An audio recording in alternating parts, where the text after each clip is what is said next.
Social media ఒక్కసారిగా షేక్ అవుతుంది. ఈరోజు ఒక బిగ్ అనౌన్స్‌మెంట్ వచ్చింది. మరి ఆయనతో ఆ క్యారెక్టర్లతో ట్రావెల్ అయ్యేటువంటి హీరో ఎవరు అనే డిస్కషన్. ఆయన ఫీల్ అవుతాడు అని ప్రపంచం అనుకునేటువంటి హీరో అల్లు అర్జున్ పేరు వచ్చింది. అక్కడి నుంచి ఎన్టీఆర్ వైపు మళ్ళింది, మళ్ళీ అటు తిరిగింది, ఇటు తిరిగింది. అందుకని నటుడిగా తన్ని తాను మరింతగా ప్రూవ్ చేసుకోవాల్సిన అవసరం ఉంది. భరద్వాజ గారు, సోషల్ మీడియా ఒక్కసారిగా షేక్ అవుతుంది. ఈరోజు ఒక బిగ్ అనౌన్స్‌మెంట్ వచ్చింది. అవును, ఇది ఎగర్గా ఎప్పటి నుంచో వెయిట్ చేస్తున్నారు అభిమానులందరూ. అవును. అంటే చాలా కన్ఫ్యూజన్ కూడా నడిచింది, ఎవరు హీరో అని. అంటే త్రివిక్రమ్ శ్రీనివాస్ పాన్ ఇండియా మార్కెట్లోకి ఎలా అడుగు పెడతాడు అనే దగ్గర మొదలైంది. ఆయన కథలన్నీ కూడా నేటివ్ స్టోరీస్ మీద ఎక్కువ డ్రైవ్ కనిపిస్తుంది మనకి. కానీ ఆయన పాన్ ఇండియా మార్కెట్లోకి ఒక పౌరాణిక చిత్రం ద్వారా అడుగు పెట్టాలనుకుంటున్నాడు అనేది మొదటి వార్త. మరి ఆయనతో ఆ క్యారెక్టర్లతో ట్రావెల్ అయ్యేటువంటి హీరో ఎవరు అనే డిస్కషన్. ఆ చర్చలో మొదట వచ్చిన పేరు ఆయనకి కంఫర్టబుల్గా ఆయన ఫీల్ అవుతాడు అని ప్రపంచం అనుకునేటువంటి హీరో అల్లు అర్జున్ పేరు వచ్చింది. ఆ తర్వాత అలా కాదు అని చెప్పి అక్కడి నుంచి ఎన్టీఆర్ వైపు మళ్ళింది, మళ్ళీ అటు తిరిగింది, ఇటు తిరిగింది. రకరకాల మలుపులు తిరిగి కథ చివరికి సుఖాంతమైంది. ఇది ఎన్టీఆర్తో ఇప్పుడు ఈయన పౌరాణిక చిత్రం చేయబోతున్నాడు అనే ప్రకటన ఈరోజు అధికారికంగా వెలువడింది. అందుకని ఎన్టీఆర్ స్టోరీ కూడా ఫైనల్ అయిపోయింది కదా. స్టోరీ మొదటి నుంచి అనుకుంటున్న కథే అది. కార్తికేయ కుమారస్వామి కథ అది. కుమారస్వామిగా కొంతమంది పిలుస్తారు, కార్తికేయుడిగా పిలుస్తారు, ఆయన్ని మురుగన్ అంటారు, స్కందుడు అంటారు, ఇలా రకరకాల పేర్లతో పిలుచుకుంటారు ఆయన్ని. అలా ఆయన దేవతల సైన్యాధ్యక్షుడు కాబట్టి దేవతల చేసినటువంటి ప్రతి యుద్ధంలోనూ ఆ సైన్యాన్ని నడిపించింది ఆయనే. అలాగే రాక్షసులు చెలరేగిన ప్రతి సందర్భంలోనూ వెళ్ళి అడ్డుకున్నది ఆయనే. పరమేశ్వరుడి కుమారుడిగా ఆయనకి వెనకాల పరమేశ్వరుడి పూర్తి సహకారం ఉండటము, అలాగే ఆయన జన్మ వృత్తాంతము ఇవన్నీ అందరికీ తెలుసు. వినాయక చవితి సందర్భంగా చదివేటువంటి కథల్లో ఈయన ప్రస్తావన నడుస్తుంది. విఘ్నాధిపతికి తమ్ముడు ఈయన. అలా పురాణాల్లో ఇప్పటి వరకు ఎవరు టచ్ చేయనటువంటి లేయర్ అది. దాన్ని ఈయన మొదటిసారిగా ప్రపంచం ముందుకు తీసుకొస్తున్నాడు. అంటే కుమార సంభవం అని ఒక కావ్యం ఉంది. ఆ కావ్యాన్ని ఆధారం చేసుకొని ఇప్పుడు ఈ కథని త్రివిక్రమ్ గారు ప్రపంచం ముందుకు తీసుకొస్తున్నాడు. అదేలేండి, మొన్న ఈ మధ్య ఎన్టీఆర్ చేతిలో కూడా మురుగన్ అని చెప్పేసి బుక్ కనపడింది. అవును, ట్రావెలింగ్లో అటు ఇటు తిరుగుతున్నప్పుడు ఆయన చేతిలో బుక్ కనపడింది. అవును. అదే ఇవన్నీ ఒకే పేరు, ఒకే పేరుతో ఉన్నటువంటి ఒకే పాత్ర, వివిధ పేర్లతో ఉన్నటువంటి ఒకే పాత్ర. ఇది కుమార సంభవం నుంచి తీసుకున్నటువంటి ఎపిసోడే నడుస్తుంది ప్రధానంగా. దాన్ని రకరకాల వేరియేషన్స్లో రాశాడు ఆయన. కాబట్టి అవన్నీ ఈ సినిమాలో పలికిస్తారు.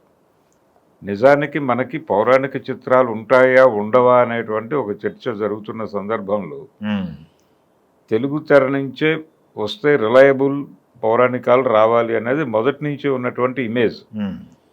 ఇప్పుడు ఆ ఇమేజ్ను నిలబెట్టే సినిమా కావాలి. ఆ నిలబెట్టే సినిమా కోసం వెయిటింగ్ ఈ జనరేషన్లో. ఆ వెయిటింగ్కి కరెక్ట్ సినిమా పడుతోంది ఇప్పుడు అనేది. పైగా ఇప్పటి వరకు ఎవరు చూడనటువంటి కథ, తెర మీద చూడనటువంటి కథ. దాన్ని త్రివిక్రమ్ డెడికేటెడ్గా తీయటానికి డెఫినెట్గా ప్రయత్నం చేస్తాడు.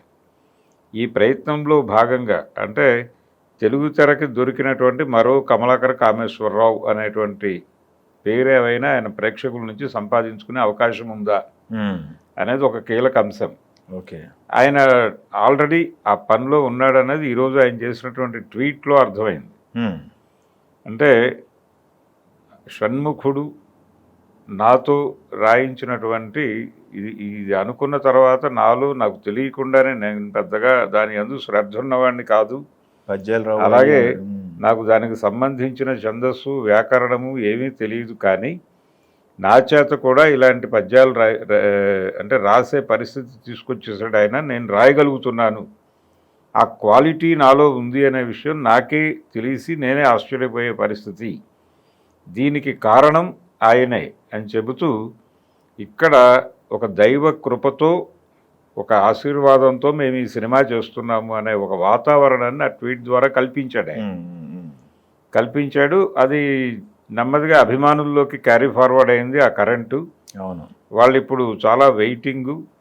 అలాగే ఈ చాలా గ్యాప్ తర్వాత వస్తున్నటువంటి పౌరాణికంతో పాటు గతంలో తెలుగు సినిమా నుంచి పౌరాణిక సినిమాలకి కేర్ ఆఫ్ అడ్రస్గా నిలబడినటువంటి నందమూరి కుటుంబం నుంచి వస్తున్న హీరోతో ఈ పౌరాణికం చేయటం అనేది కూడా ఒక క్యూరియస్ అంశమే. అలా ఆ యాంగిల్లో కూడా ఇప్పుడు ఒక టెస్ట్ ఉంది, అతని ముందు ఒక పెద్ద పరీక్ష ఉంది ఎన్టీఆర్ ముందు. అది అంటే పౌరాణికాలు జానపదాలు ఈ క్యారెక్టర్లు చేయడంలో ఒక రెఫరెన్స్ ఉంది కదా ఆయనకి. ఉంది, రిఫరెన్స్ ఉండటం వేరు. ఇప్పుడు అది ఒక ఫుల్ ఫ్లెడ్జ్డ్గా దాన్ని అంటే ఇప్పుడు ఆల్రెడీ ఆయన ముందు ఒక లక్ష్యం ఉంది. ఇప్పుడు దక్షయజ్ఞం సినిమాలో ఆయన శివుడిగా కనిపిస్తాడు ఎన్టీఆర్. ఇక్కడ ఆ స్థాయి అవన్నీ కనిపించటం అనేది ఒక గోల్ సెట్ అయి ఉంది ఈయనకి ఆల్రెడీ. అందుకని నటుడిగా తన్ని తాను మరింతగా ప్రూవ్ చేసుకోవాల్సిన అవసరం ఉంది ఎన్టీఆర్కి. త్రివిక్రమ్ శ్రీనివాస్కి ఎలాగైతే డైరెక్టర్గా ఆయనకు ఒక కొత్త టాస్క్ ఆయన పెట్టేసుకున్నాడో ఎన్టీఆర్కి కూడా ఒక టాస్క్ ఉంది. దాన్ని రీచ్ అయ్యే లెవెల్కి సినిమా వెళ్ళాలి. అది వాళ్ళ ముందు వాళ్ళకి తెలియకుండానే నిర్మాణం జరిగిపోయినటువంటి టాస్కులు. అవి ఎలా రీచ్ అవుతారు అనేది చూడాలి. అందుకని ఈ సినిమా చాలా క్యూరియస్ సబ్జెక్టు, క్యూరియస్ ప్రాజెక్ట్ కూడా. జనాలందరూ చాలా తీక్షణంగా చూస్తున్నారు ఇది ఎప్పుడు కంప్లీట్ అయ్యి ఎప్పుడు తెర మీద చూస్తాము ఈ అద్భుతాన్ని అని. ఈరోజు ఓపెనింగ్కే సెలబ్రేషన్ లాగా చేస్తున్నారు ఫ్యాన్స్ అంతా. అవును, డెఫినెట్లీ. అంటే ఇది ఇప్పటి వరకు ఎప్పుడెప్పుడు అని ఎదురు చూస్తున్నారు వీళ్ళు. ఆ రోజు వచ్చింది, వీళ్ళు ఫైనల్గా చెప్పారు మొదలవుతోంది అని చెప్పారు. ఎప్పుడు ఏమిటి షెడ్యూల్స్ ఏమిటి, అలాగే ఇతర నటీనటులు ఎవరు, దీనికి సంబంధించిన వివరాలు ఏవి వాళ్ళు రివీల్ చేయలేదు. ఒక మ్యూజిక్ డైరెక్టర్ రివీల్ చేసినట్టు మ్యూజిక్ డైరెక్టర్ అనిరుద్ధ్ అని చెప్పారు, అంతవరకే. అలాగే ఇది ఆ 2 బ్యానర్లు హారికాండ్ హాసిని అలాగే సితారా, ఈ 2 బ్యానర్లు సంయుక్త నిర్వహణలో వస్తున్నటువంటి సినిమా అనేది కూడా చెప్పారు. అంటే నందమూరి ఆర్ట్స్ కూడా ఉన్నట్టుంది కదా. ఉంటుంది, అనివార్యంగా ఉంటుంది. అదే ఉంది కాబట్టి వీళ్ళందరూ కలిసి చేస్తున్నటువంటి ప్రాజెక్ట్ ఇది. ఇది నిజానికి ఈ తరహా కథలు చేయటానికి అనువైనటువంటి కెమెరా ఎవరు? గతంలో కేఎస్ ప్రసాద్ గారు, లేకపోతే ఆయనకంటే ముందు బార్ట్లే గారు, ఇలా ఉండేవారు. ఒక టీం ఉండేది దీనికి. ఒక దశలో కన్నప్ప గారు. అలా ఇప్పుడు ఎవరు నిలబడుతున్నారు దీని వెనకాల కెమెరా కన్నుగా అనేది కూడా ఒక క్యూరియస్ అంశమే. ప్రాజెక్టు చాలా పెద్ద ప్రాజెక్టులే అండి. ఇది పెద్ద ప్రాజెక్టు. దీన్ని ఏ లెవెల్కి తీసుకెడతారు అనేది, అంటే ఈ మధ్య కాలంలో వచ్చినటువంటి జాతీయ స్థాయిలో చాలా గొప్పగా చెప్పినటువంటి పౌరాణికాలు కూడా అవి ప్రమాణాల మేరకు నిలబడక ప్రేక్షకుల్ని చాలా ఇబ్బంది కలిగించినటువంటి పరిస్థితి మనం చూసాం. కానీ ఈ సినిమా డెఫినెట్గా వాటన్నిటినీ దాటి చాలా ముందుకెడుతుంది అనే అభిప్రాయం అయితే ఉంది అందరికీ. అవును, ఈ మధ్యలో మళ్ళీ వారణాసి వస్తుంది, అదే బెంచ్ మార్క్ స్టార్ట్ చేస్తుంది చూడాలి. వారణాసి వస్తుంది. ఇప్పుడు ఇంకొక ప్రాజెక్టు ఉంది, ఏది రామాయణం అనే పేరుతో ప్రాజెక్ట్ ఒకటి బాలీవుడ్ నుంచి వస్తుంది. దానికి ఈ సినిమా అంటే ఈ పౌరాణిక వాతావరణంలో దీని ప్రత్యేకత, ఈ సినిమా తెలుగు ఇండస్ట్రీ నుంచి వస్తున్నటువంటి సినిమా కాబట్టి దీన్ని ప్రత్యేకంగానే చూస్తారు. ఇప్పటి వరకు మొత్తం భారతదేశ వ్యాప్తంగా అన్ని సినిమా పరిశ్రమలలోకి టచ్ అయిన సబ్జెక్టు ఇది. టచ్ అయిన సబ్జెక్టు. అసలు పౌరాణిక చిత్రం తీయాలంటే ఈ పద్ధతిలో తీయాలి అని ఒక పద్ధతిని అవాల్వ్ చేసినటువంటి ఇండస్ట్రీగా తెలుగు పరిశ్రమకు ఒక పేరు ఉంది. దాన్ని నిలబెట్టే సినిమా కావాలి ఇప్పుడు. అది వారణాసి కూడా అదే పద్ధతిలో పెడుతోంది. వాళ్ళు కూడా ఇప్పటి వరకు రామాయణ భాగవతాలలో ఎవరు టచ్ చేయనటువంటి ఏరియాలకు వెళ్ళి ఆ ఎలిమెంట్స్ని తీసుకుని డిజైన్ చేసుకున్న కథ అది.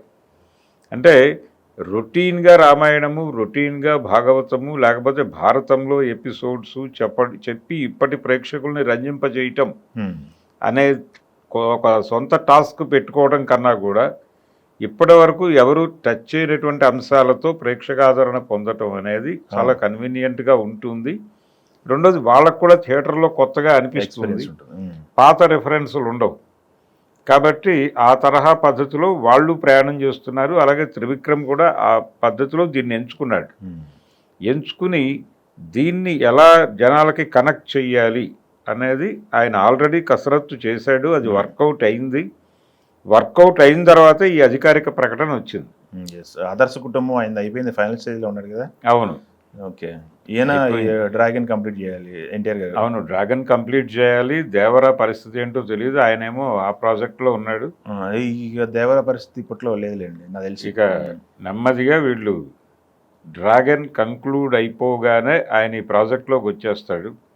ఈ లోపు అంటే వీళ్ళు ఇంతకు ముందు నాగవంశీ గారు ఒక ప్రెస్ మీట్లో మాట్లాడుతూ చెప్పిన మాట ఏంటంటే, ఈ సినిమా అనౌన్స్మెంట్ వచ్చిన తర్వాత కనీసం 4 నుంచి 5 నెలలు మాకు ఈ సినిమా ప్రారంభానికి సన్నాహాలు చేయటానికే పడుతుంది అన్నాడు. అంటే మనకి పోస్ట్ ప్రొడక్షన్ కన్నా కూడా ప్రీ ప్రొడక్షన్ ఎక్కువ పని ఉంటుంది. కాబట్టి అవన్నీ ఆర్గనైజ్ చేసుకోవటానికి మాకు అనౌన్స్మెంట్ నుంచి కనీసం 5 నెలలు టైం లేకపోతే కష్టం అన్నాడు ఆయన. అంటే ఈ రోజు నుంచి 5 నెలలు అనుకుంటే ఆయన చెప్పిన ప్రకారం అప్పుడు లాంచ్ అవుతుంది ప్రాజెక్ట్. లాంచ్ అయిన తర్వాత వేగంగానే తీసేస్తారు. ఈ లోపు ఈయన అది కంప్లీట్ చేసుకుని వచ్చేస్తాడు ఎన్టీఆర్. వచ్చేసిన తర్వాత ఈయన ఈ ఏర్పాట్లన్నీ పర్యవేక్షించి షూటింగ్కి గ్యాప్ లేకుండా చూసుకుని వీళ్ళు ఆ మూడ్లో సినిమాని తీసుకెళ్ళిపోతారు. ఓకే. తీసుకెళ్ళిపోయిన తర్వాత మళ్ళీ ఎన్టీఆర్ని వదిలిపెట్టేసి వీళ్ళు పోస్ట్ ప్రొడక్షన్లోకి వెళ్ళిపోతారు. వెళ్ళిపోతే సినిమా అప్పుడు పర్ఫెక్ట్గా ల్యాండ్ అవుతుంది. అంటే ఈ సినిమాలతో వచ్చిన ప్రాబ్లం ఏంటంటే ఆడియన్స్లో ఇంకొక గొడవ ఉంది. వీళ్ళు ఎంచుకున్న సబ్జెక్ట్ చాలా పెద్దది, దీనికి సంబంధించినటువంటి టెక్నికల్ వర్క్ చాలా ఉంటుంది, ఈ విఎఫ్ఎక్స్కి సంబంధించిన పనులు కూడా చాలా ఉంటాయి. విఎఫ్ఎక్స్ అంటే డిలే అయిపోతుందేమో అనేటువంటి ఒక భయం ఉంది. అదే, కానీ నిజానికి అది ప్రాపర్గా ప్లాన్ చేస్తే భయపడాల్సిన అంశం కాదు అనేది ఈ సినిమా ద్వారా మరొకసారి తెలియజేసే అవకాశం ఉంది. ఓకే. ఆ ప్లానింగ్తోనే పెడుతున్నారు వీళ్ళు. ఓకే. అందుకని అతను చాలా ఓపెన్గా 5 నెలలు అన్న టైం అడిగింది అందుకే. ఓకే. అంటే మనం ఈ మధ్యకాలంలో చాలా సినిమాలు ఈ తరహా సబ్జెక్టులు అనుకున్న వాళ్ళు ముందు ల్యాబులతో కన్సల్ట్ అయిన తర్వాతే ప్రాజెక్ట్ మొదలు పెడుతున్నారు. ఈవెన్ రాకాక్ కూడా జరిగింది. కాబట్టి ఆ కేర్ అంతా తీసుకుని ఈ ప్రాజెక్ట్ పట్టాలు ఎక్కిస్తున్నారు. కాబట్టి ఇది డెఫినెట్గా తెలుగు పౌరాణిక చిత్ర నిర్మాణం అంటే జాతీయ స్థాయిలో నెలకొల్పినటువంటి ఒక ప్రతిష్టకి ఏమాత్రము తగ్గని పద్ధతిలో ఈ సినిమా ఉండాలని అయితే ఆశిద్దాం. ఓకే. డెఫినెట్గా ఆ ప్రతిష్టని ఇంకొంచెం పెంచే సినిమా అవ్వాలని కోరుకుందాం. అంటే ఈ 2 సినిమాలు కూడా, అదే వారణాసి అలాగే ఇప్పుడు ఈయన నాయకత్వంలో తెరకెక్కుతున్నటువంటి, వాళ్ళు ఫైనల్గా టైటిల్ ఏం పెడతారు అనేది చూడాలి. ఒక రకంగా తమిళనాడులో చాలా పాపులర్ అయిన పేర్లు ఉన్నాయి. మురుగన్ అన్న ఆయనే, అవును.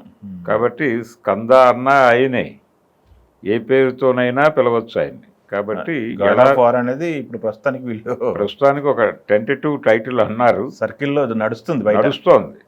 వాళ్ళే మాట్లాడలే, కాకపోతే వాళ్ళు మాట్లాడలేదు కానీ అంటే ఆ ఇంప్రెషన్ ఇచ్చారు వాళ్ళు. ఓకే.